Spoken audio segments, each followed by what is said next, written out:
What is up, everybody? Mark with Ecom Warriors. Welcome to a new video. Today I'm going to be making a video, guys, that's, between me and you. We're going and talking about something that's super important. All right, so I want to talk about it. I want to go ahead and make this video because this is going to change people's perspective on Shopify. All right, so I'm seeing a lot of people online ask questions like, where's the winning product? Like, how do I find the winning product? And that's a valid question to ask based on what's being perpetuated in the media. There's only two kinds of Shopify store owners, all right, guys? Other than being successful and unsuccessful, there's two kinds of store owners, all right? One of them, this is what I call the A type, all right? The A type is going to be the guy who's going to go out there, or the girl, doesn't matter, who's going to go out there and find this quote-unquote winning product, right? And when they find this winning product, they're expecting that this product is going to make their business succeed, right? And now let's just put that into consideration, this winning product idea, right?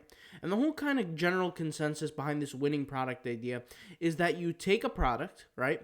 And you see that you do the market research behind it, so for that, if it fits your given criteria, you claim, hey, this is a winning product. You build a store or you implement it in your store, the product, you run ads towards it, and you're expecting to essentially, drive into the highway $1 million richer, significantly richer, let's put it that way.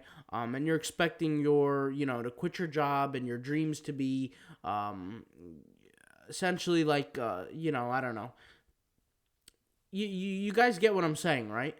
Like, that's what people expect with the winning product notion. I'm not against it, but I'm just explaining what it is, right? That's the type A. Type B is the individual that will create a series of products, right? Or will have a series of products, whether it be drop shipping, whether it be white label. The type is irrelevant, but they will have a series of products. And based on that series of products, they'll implement it into a brand, into a website, create a brand, right? And from that brand that they can keep growing on autopilot, right? And when I say autopilot, because it's the same marketing, right? Where it's not like there's changing products. They're growing it, right? And maybe one day they could sell the brand. There's a significant difference between the two. The first store, which is the A type, is the type that the person has to keep switching from product to product to product, because the very notion of a winning product generally means that the product needs to have some kind of criteria that it fills. And criteria is always temporary. The amount of sales it might have, the demand, it's always temporary. The demand that product might have is temporary, which is basically why a product is either declared winning or not winning, right? The second type of store is the opposite way around. You're creating the product. This actually reminds me of something. Kevin O'Leary and Steve Jobs. If you guys don't know, Kevin O'Leary used to work for Steve Jobs. He used to have a product, and it was like an educational learning platform product. And Kevin O'Leary, which is a great entrepreneur, was pitching this idea to Steve Jobs. He heard Steve Jobs, people pitching him an idea. And everybody was kind of asking, let me go ahead and turn on the lights here while I speak. Everybody was kind of asking, like, well, what about market research? We should do some market research, right, for this specific product. And Steve Jobs said, we don't do market research. We're going to make them like our product, and we're going to make them buy our product. And I'm butchering the quote, but you guys get what I'm saying. The point here is that with these two different stores, these two different identities, you could say, within Shopify, you have to select which one you want to be. For me personally, I'm not the winning product kind of guy. I don't waste my time on finding winning products. Now, have I found winning products before? Have it succeeded? Absolutely, right? I've even predicted some of the biggest winning products. However, that's not me. I'm the type of guy that will select a niche, select a certain amount of products that I like, put that on a website, and build that website as a brand, right? The Steve Jobs kind of idea where I'm making them want the product, as opposed to me fitting the needs of the market and then coming out with a new product every month or every week. The reason why I like this idea of creating a brand, number one, it's sellable. So it's an asset that I can sell later into my business. If I'm selling a business that's based on one product, that's a winning product, not one product, because there's some phenomenal one product stores and I'm all for one product stores, but there's this winning product idea that if your sales, let's say you're doing 2 million a month with this winning product, then all of a sudden you change your winning product, and that's fine. And then you do 3 million a month, and then you try to find another winning product, but you can't find it, right? And your sales jumps down to $0 a month. So in 2 months, 3 months, 5 months, you maybe made 10 million, right? And then month number 6, you made 0. If you want to sell that business, you can't sell it because there's no sales. There's nothing, there's nothing beneficial about the business. The point here is that if you create a brand, right, instead of you waiting for the product to be a winning product, you're now creating a niche and carving an industry for this product, for a brand that you could sell later. On top of that, you don't have to keep switching your business model, and it has more consistent cash flow. So the point here is that you as a business owner have to decide, do you want to have a winning product type business, or do you want to create a brand? Me personally, I'm towards the brand idea, right? Other people are towards the winning product idea. See, a lot of times with this winning product idea, it creates this sense of being rich overnight.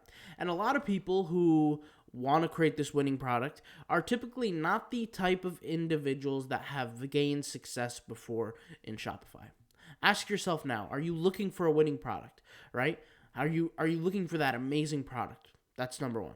Then ask yourself, have you succeeded with Shopify before? And when I say succeeded, I don't mean make $100, $500. I'm talking about have it replace a full-time income. Have you succeeded? That's the minimum for me, right? Full-time income. Because if it's not, then that's not a successful store, in my opinion. Is it successful on some kind of level? Sure. But is it going to replace your lifestyle? Absolutely not. So these are the individuals who are looking for the winning product, are typically not successful when it comes to Shopify because they're looking for that one-hit wonder. In fact, you should shift your mentality and learn marketing. Now, after you learn marketing, you can find a winning product, and you can succeed at selling that winning product because now you understand how to essentially draw in customers, right? With your own methods. I think everybody has this little, their own little soup, their own little special mixture when it comes to marketing.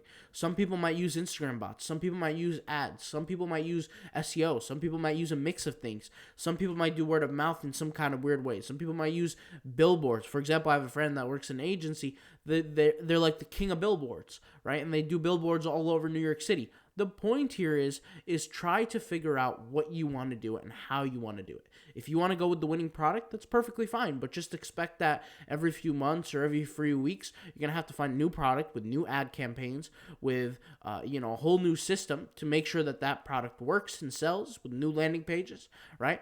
If you want to create a brand, that's perfectly fine too, but expect that maybe overnight you won't be a millionaire, but you will have consistent sales down the line if you put in the work. All right, guys? So hopefully this video, guys, helped you out and gave you some kind of notion, some kind of consideration to the concept of the 2 different Shopify store owners there are out there.